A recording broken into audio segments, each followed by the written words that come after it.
Hey guys, it's Celine. Good morning. Well, it is morning over here. Thursday, the probably 25th or maybe 26th of May, 23 already. I was going to pull a card, just because I can. Actually, my morning card routine has been for nearly a month now, I think, nearly every day. Except when I forget or I'm too busy or whatever. I'm using my Tarot Gerger, one of those, which is a Besançon tarot, so basically Tarot de Marseille. I do a triple riffle shuffle like so, and then I pick the 7th card down from the top, basically. So that is supposed to be, it has been, it's funny because it all depends on how you look at things, doesn't it? It has been my gratitude card for a couple of weeks, 2 weeks at least, maybe a bit more, and then on and off afterwards. Then I wasn't feeling so great, so I didn't really feel like the whole gratitude idea that much. And so I changed it to it being self-care card, a self-love card kind of a deal, which is something I've also done like in a more focused, specific kind of a way for a week, because people do those practices, for a fixed period of time for a week, and then you just compare or see where that takes you, because I think it's a really great idea. I also tried for a couple of days to see it as a freedom card, because that was something I wanted, and it turns out you can do it in any way that, suits you. I still feel like the gratitude aspect sort of, if you have a choice between those three concepts, like gratitude or freedom or self-love, for example, then for me, gratitude, the idea of gratitude actually helps me to sort of stabilize inside myself. Turns out that is a really good idea, because it's a roller coaster, tumor and menopause and brain mess. 2, 3, 4, 5, 6, 7. Hallelujah. The world card. One of the ugliest world cards you've ever seen in your life. If you don't mind my saying. Looks like she's hairy. She's not that hairy. It's not that bad. It's just the line work in the print of this card is just nasty. Anyway, it's very authentic, so to speak. So yeah, so that's a world card. That's a good card in my book for me to be having. I also use this lovely, like a hematite quartz sugar blade. It's called sugar blade when it's got this kind of a powdery outside, on the exterior. Kind of a crumbly looking, can you see that? Maybe not. It goes on top of the deck. Feels really nice to be using like that. So I'm also back inside because it's a glorious day, and I was outside drinking hot water in the sun, so you can see what that does, right? And I just got out of the bath. I was dehydrated, so I needed my hydration, so I need to get it all inside me as quick as possible, which means it comes flooding out again. So yeah. So Witchy Check-in today. I hope to do this in like 20 minutes or so, which sounds like a really good plan. However, what with the world card, we will see what happens, okay? Because there have been things. Dear Lord. First thing, I'm rereading this one. So a lot of you people, of course, know this book. Either if you are in the Netherlands, there's also a Dutch translation of this thing, which is a really great idea. So I have owned this book for, what's it say in the front? I got it in the beginning, actually, when it just came out, turns out. I thought I got it in 95 or thereabouts. Or was that another book? I don't know. It was first published in 92. I didn't get it in 95. That is too early for me. But I did get it fairly soon, before 2000, I think. And I have struggled with this book so much. Incredible. I still find it kind of confusing that I love this book. I love the content. I love every word in this book. And I still struggled so bad to sort of make it my own. I suppose if you really look at who I am and who I have been, it makes perfect sense.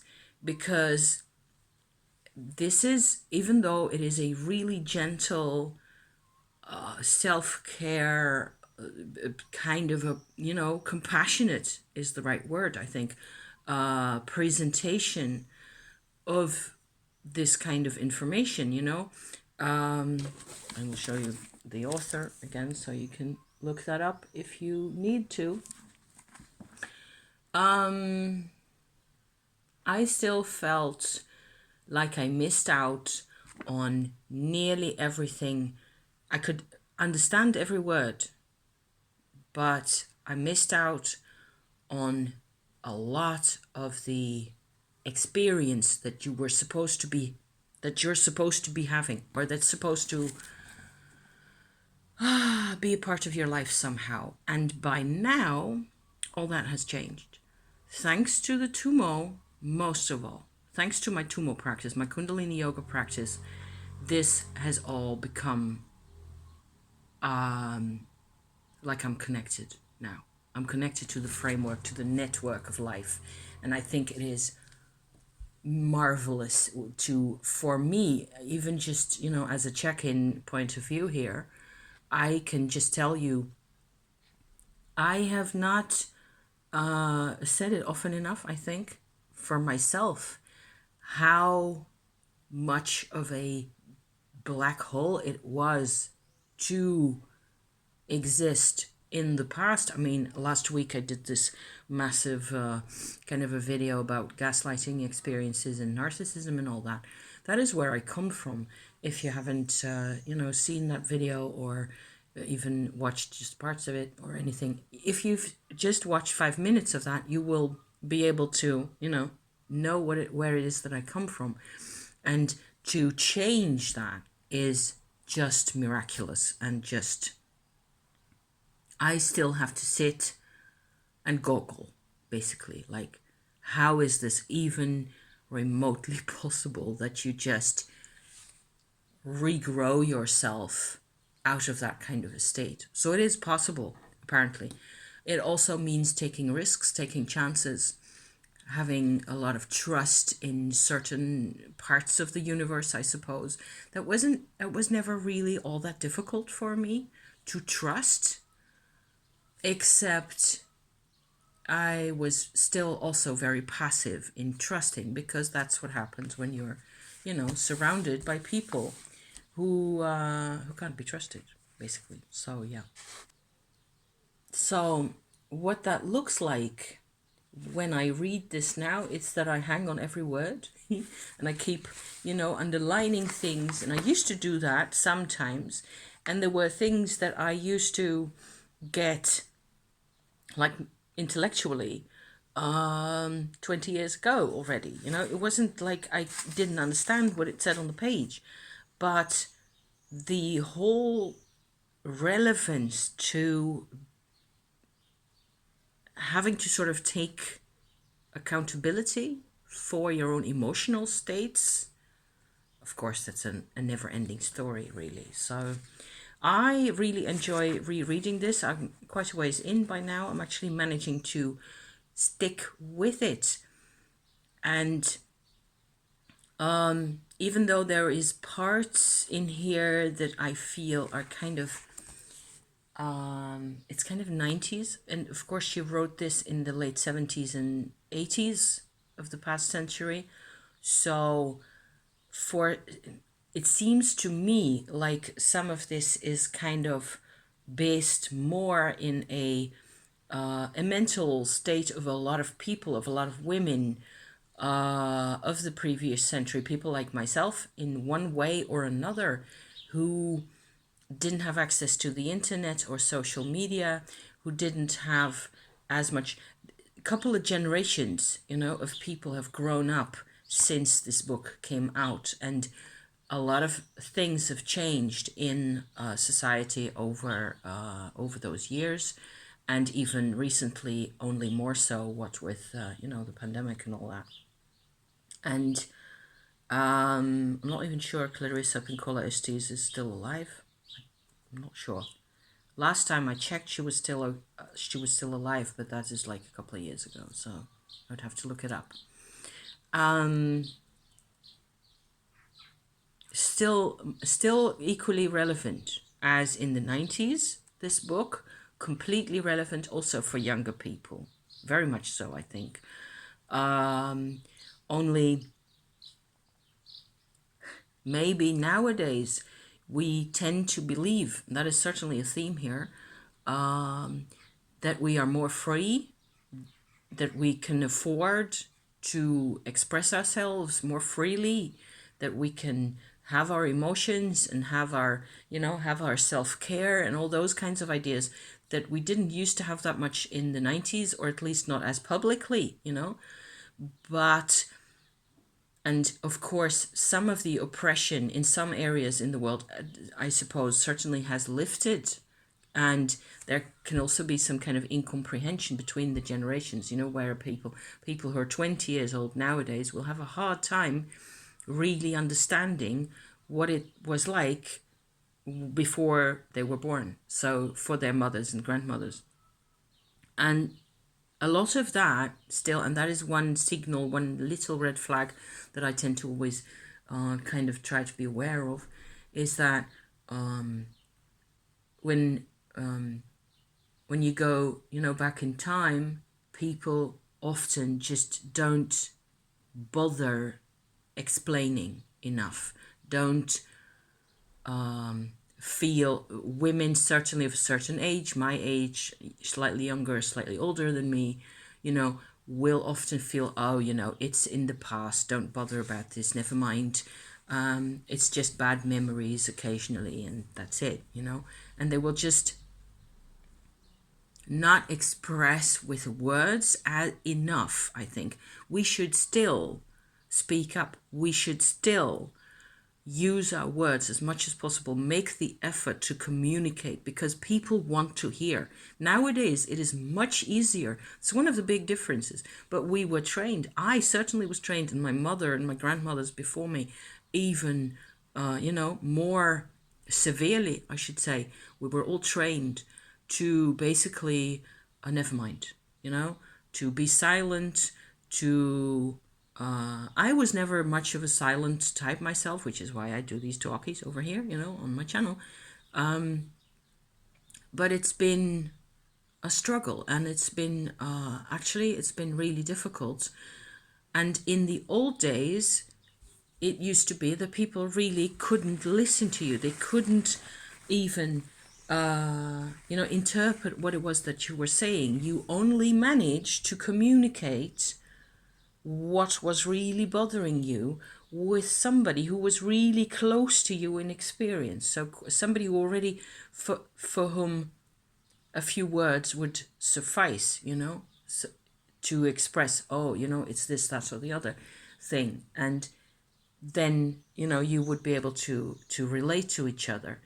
And I think nowadays it turns, what I think happens a lot is that younger women under 25 have a lot of, of the same travails in life that everybody has, that we have, or that older women have, and still believe that because everybody is about looking fabulous on social media and on Instagram, and it's all about being pretty and beautiful, and it's an effort to express what is really going on in your life, and whether, so this whole, I believe that one of the great big blessings of the last couple of years has been being able to actually talk about self-care and self-worth and self-love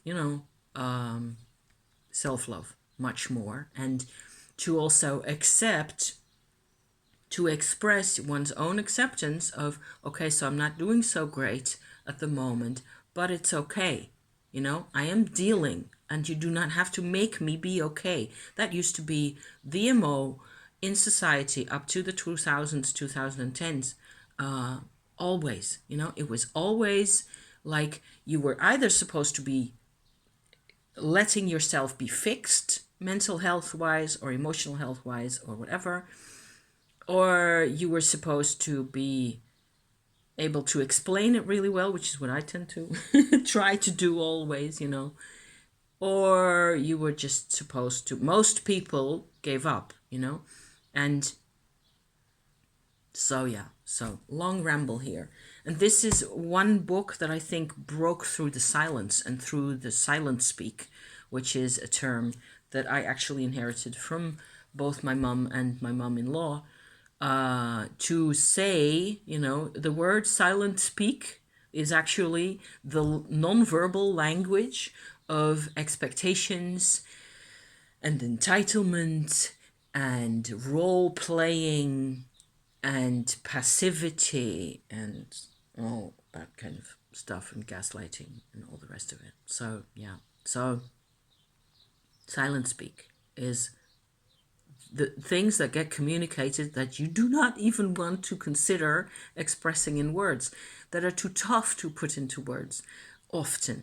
But then again, nowadays I do believe there is much more of a basis for trust among people. At least we should all, each of us, have access to at least a few of those people, you know, that you can properly talk to, and that you can, in your own way, you know, share your life with, and tell them what it's about, and listen to what they have to say, and so on and so forth. We're verbal people. Humans are people of words. So, which is a very Jewish thing to be saying, I think. So, yeah. So, all this, thirsty again, as a sort of an introduction. The funny thing is, I tried reading this 20 times or so, 25 times, I don't know. And I know parts of it actually by heart from studying them and trying so hard to get at the experiential juices, you know, of it, that I knew connected to my own life. And still, as I sit here and say this, there is still a sort of a spontaneous and natural connection here that I am not aware of, that I'm simply passing by, because my life always used to be about keeping things under control. So that is the other side, right? Mind control, being safe, staying out of trouble, and all that has sort of, you know, that has had its claws into me much more than me being able to express myself, actually. So hence the verbiage here. Because words are one way I can have to sort of partially, at least, have some nature in me. My words, you know, I guess. So from there have been a couple of new experiences that I definitely want to share with you. And it's a bit trickier. I don't know why this is such a big deal even. I've been studying demonology, demons. And there's loads and heaps of information on YouTube even about demons. And personally, I have always sort of lumped it all in a category of this is not for me kind of a thing.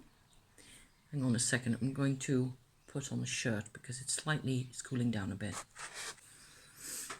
So, yeah. So,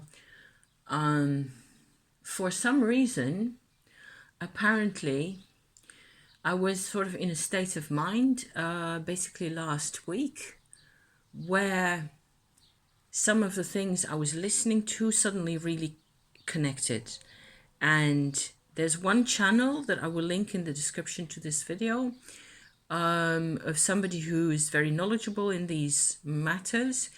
And he goes into a lot of background material to these kinds of things without sort of, in my experience so far, I feel like he's a bit of a quiet type, you know, he just tells you what he's got to say and that's it, more or less. But he's got a lot of experience and a lot of information, and he's read a lot of all these ancient books about demons and so on and so forth. His perspective was sort of an eye opener for me, and turns out that there's a couple of other people who share the same perspective. I do not share their perspective 100%, but it's got parts to it which align suddenly very strongly with all my self-care and, you know, completion process even, type of therapeutic self-therapy work that I've been doing. And it turns out that a lot of this stuff isn't, in demonology, isn't about being a power-hungry narcissist at all, or using these kinds of potential forces or rituals or parts of imagination or parts of life force or whatever you want to, however you want to look at this, you know, in order to control other people or hurt people, which is, of course, what a lot of the popular culture is about.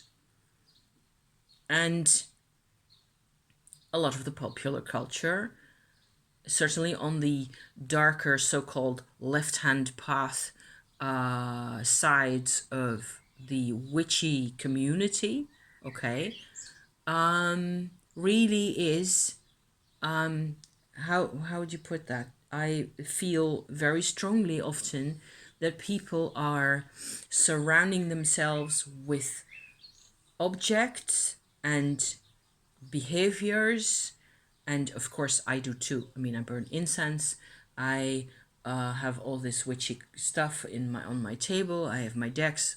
I am as crazy about all the merchandise as the next person, right? Case in point, obviously. So there's that.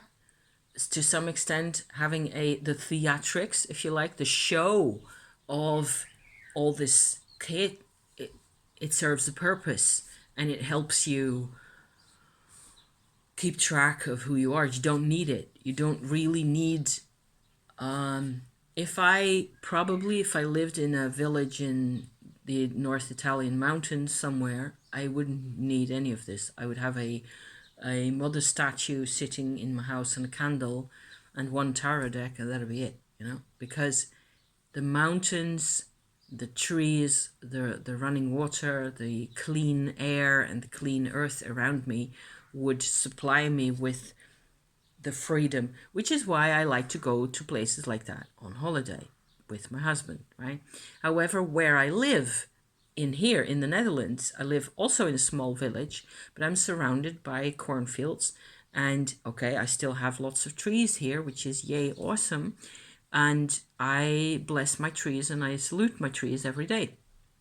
But socially, I am in a throng, in a crowd of people, and I need to define myself. So I like to have my decks and my skulls and my crystals and all the rest of it to sort of remind myself of who I am and where I come from, and that I sometimes need these things. I need my tarot cards, I need my spinning wheel and all those things. So it is not just a theater, it's sort of a show and tell kind of a deal. It is more important than that. And why am I even saying this? I suppose it's useful to realize why it is that we sometimes accumulate too many things, because beyond a certain point, and that is of course very personal. I mean, for me, I know that last night, for example, it was still very bright daylight, but over dinner we lit a couple of candles because it was kind of grey outside and kind of cool, and it was just nice to have some candles on. That, in combination with all the rest of my kit over here, will look, it will always look very witchy, which is something I enjoy. So that's fine. I'm also a descendant of people who did not have any rituals at all, religious or otherwise. Puritan Protestant people, Puritan is probably the wrong term to use, but sort of fairly high demand Protestant background for my mum, and very secular, semi-atheist, probably mostly atheist for my dad's side. So I don't really do ritual very well. I have sometimes fairly ritualized approaches to things, like with the tarot cards, like doing a triple riffle shuffle and then the seventh card down is something I just set for myself. I'm going to do it this way, and that way I put myself in the proper mind frame while I do the actual shuffling. It should sort of direct me into this particular path.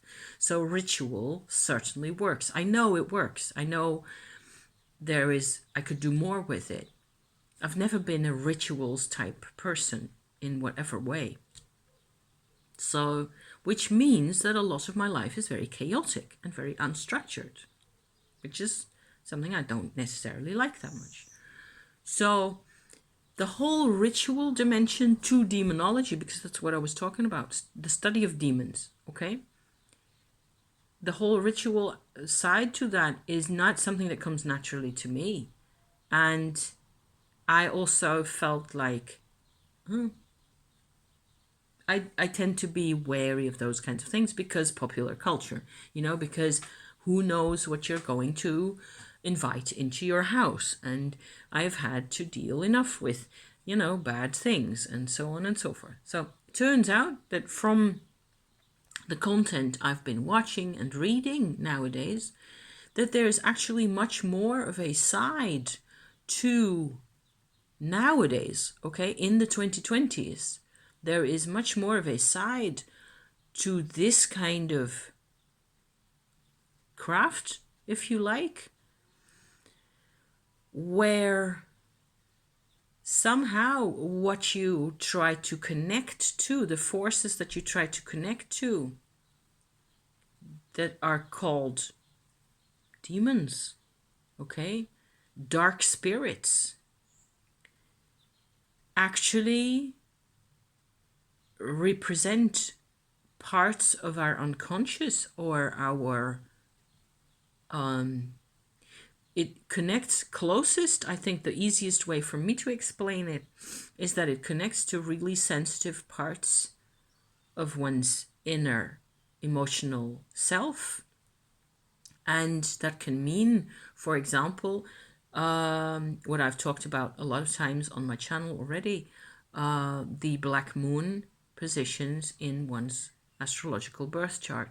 So there's other bits and pieces in your birth chart that that depend on how your chart, what your chart looks like, could have this kind of an effect. I know that for me, myself, and for my parents, and the group of the three of us, there was a very intense black moon connection between the three of us.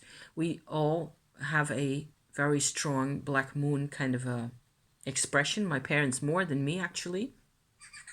But because of the rest of the planetary, caboodle in there, I'm very open to that aspect. I've been very open and very vulnerable in a conscious way. Okay, I've been forced to be aware, to become aware of their issues that they had.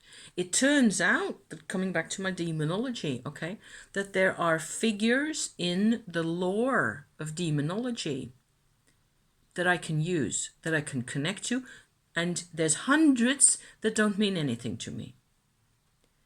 And I'm not going to put all the links in the description because I don't want people that watch me here, you know, to come into contact with things that they find scary or that unsettle them, that really create, you know, that mess you up. I don't want that to happen. I'm not going to put content in the description to this video that is going to probably or potentially mess anyone up. I don't want that to happen. I want you to keep track of your own things. If you know that this is something you want to investigate further, either you drop me a comment, you know, which is always a great idea, or you just have to, you know, look it up for yourself from the single channel that I'm going to link, you know, down there, where you will be able to at least listen to some information, and you will be able to figure out on the basis of that if this is a path that you want to pursue. If you do not need this kind of thing, then it doesn't make sense to you. If it is something like what happened for me, is that it was a total eye-opener. And that is why I'm talking about this, you know, and also on this particular point, actually a bit earlier in the day than I normally would feel like I'm completely awake enough to be able to talk about these things. But, you know, what the heck. I'm making a booklet for myself, which I want to show you. Let me see what I've got in here. I glued together a couple of things that I am going to be able to show you in here. Like this one, for example. This is just a printout of a print of a, you know, 17th century witchy demonic kind of a deal going on. An etching probably, or something like that. I made cards from these kinds of images myself. I will probably continue making them. I use my own photographs sometimes, like this, for example, which is my poplar balsam, my best photograph of the poplar balsam resin on there, on the bud of the poplar that falls off the trees right now. Again, you know, over there. There's tons of poplar trees, and personally for me, the resin, this kind of sticky stuff on those buds, the fragrance of that and the substance itself is one of the strongest natural herbal medicines I know for emotional integration and emotional sticking oneself back together. So this picture is definitely going to go in here. I've got a picture. This is a picture of a sphinx-shaped incense burner. Just a few pictures, really. This is my booklet that I made yesterday. So this is a very traditional, for me, way of making a booklet with using just a few sheets. I believe that there's like maybe a dozen sheets here, different shapes and sizes. Of course, the colors are meant to really harmonize with the whole demonology kind of mojo, you know, kind of a vibe. It's got a beautiful gold, not real gold, of course, fake gold pentacle on there, and lots of beads. So I sew these myself. I just fold the papers over, put them in order that I want them to be, and then I will go with a thicker needle, you know, and a thimble, pushing the big needle through to make holes, and then I will just sew on with this massive, you know, really strong linen yarn that I use for that. Sew the beads onto the back, and at the same time sew the sheets of paper together.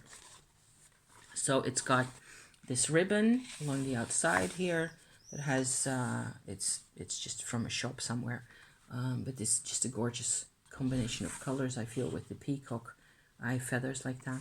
And a piece of bark. This is not finished, so this is like 2/3 finished, okay? My booklet as it stands. And it has, let me see if I can show that to you. There it is.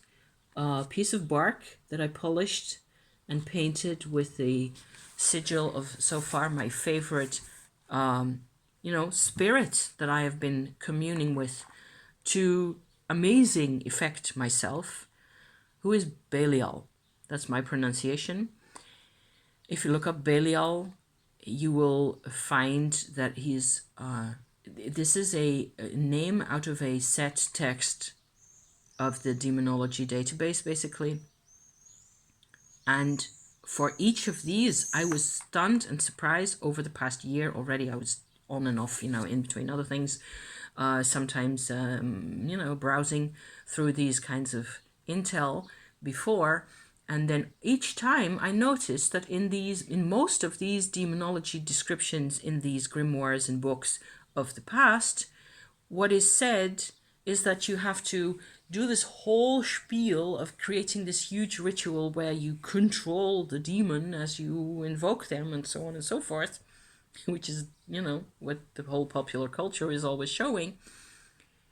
And then it turns out that most times the actual spirit in question is either really friendly or has a lot of positive knowledge, has experience and knowledge about healing and, about mathematics and science and astronomy or things like that, where the only thing that is shown that is kind of scary is in the picture, which was drawn in the whatever time period it was, in the 19th or 18th century or something, maybe sometimes a bit earlier, and where they're described as having horns and wings and bat wings, and they're part animal. Okay, so there's a part human, part animal kind of a composition in those figures going on often, and sometimes it's several of them, so it's a bit confusing.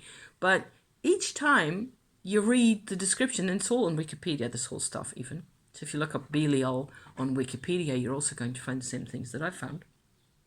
It turns out that it sounds like, why am I being so fearful only because of what they look like, or what is it, And so I was confused by that for well over a year, where I just had gotten into these, as you do, browsing around, gotten into these Wikipedia pages and reading on the Ars Goetia and whatever else there is, and basically not finding anything sufficiently scary, nothing that would explain to me why you have to be so bloody careful about controlling the spirits. So that has never been my MO. So to complete my story here, geez, 40 minutes. I'll have to, wind this up somehow.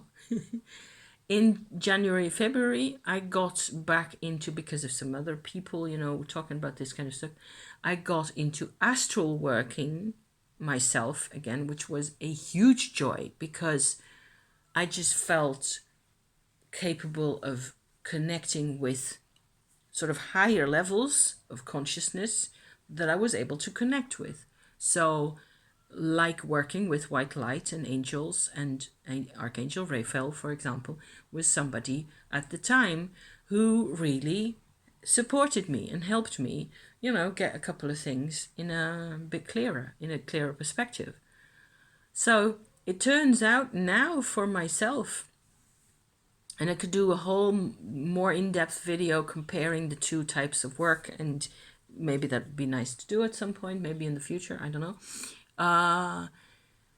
It turns out that there's quite a number of aspects that are quite similar to the astral travel, astral path, as I have been investigating it for myself, the effectiveness, I should say, of that kind of work and the results on the one hand, and the demonology study on the other. And it turns out that I am ready now to work with some of those demons, and some of it has been scary, but that is because of scary parts in my own life.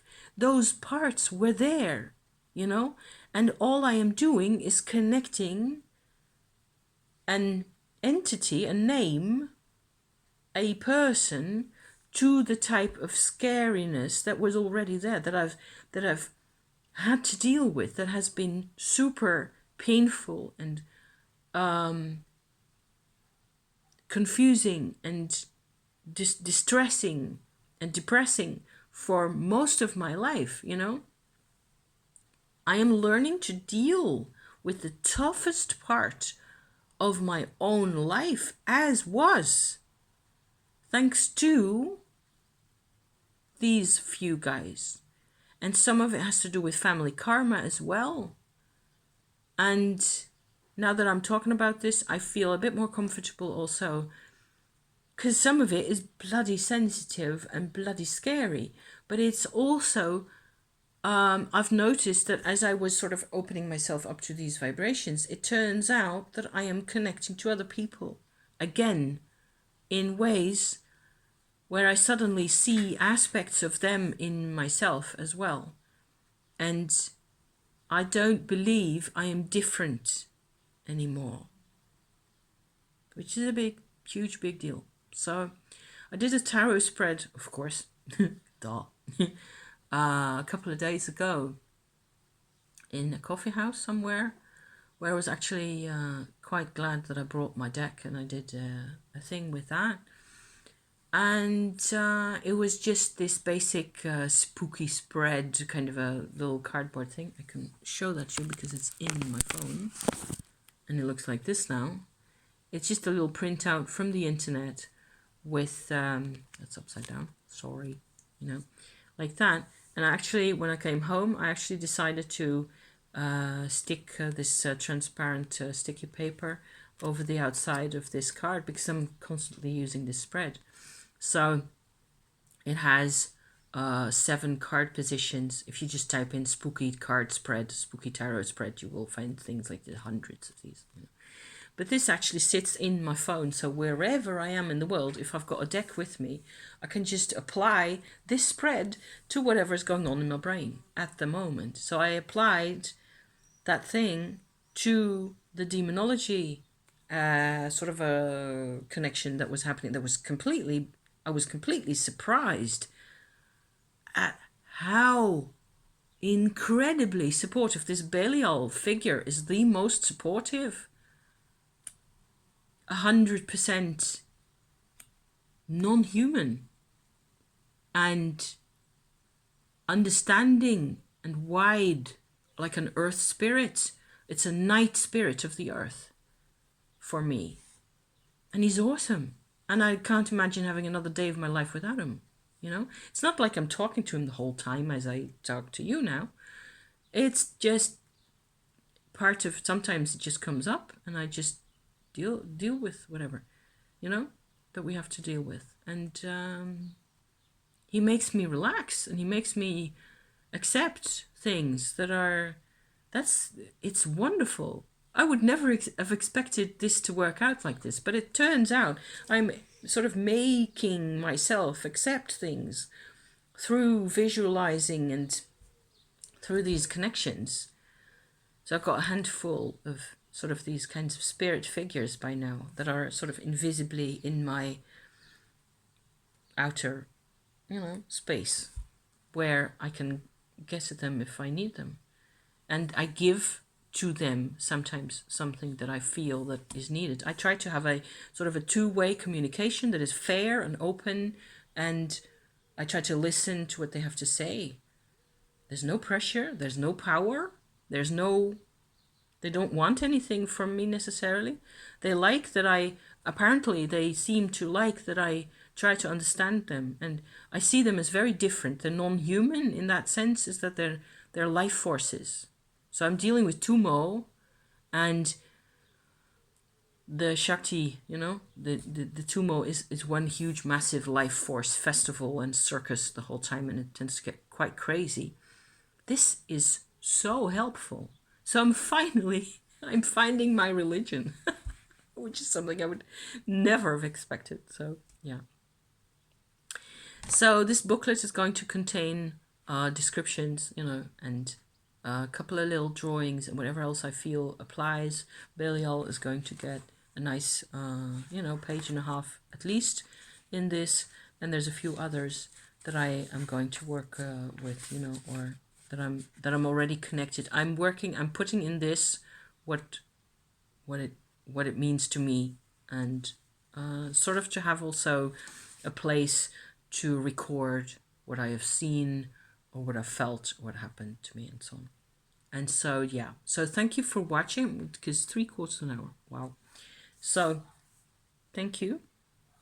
I hope it's, you know, I'm still here. I haven't been eaten up by the devils. Just turns out that that's not what happened. Who would have known? My mum would have been so upset. I think. Unless I manage to explain it to her, which is what I'm basically doing here. So, yeah. She's long gone. My mum, you know. Hope you're okay. Thank you for watching. And I'll be seeing you next time, you know, whenever I have more intel. Thank you. Bye-bye, my dears. Bye.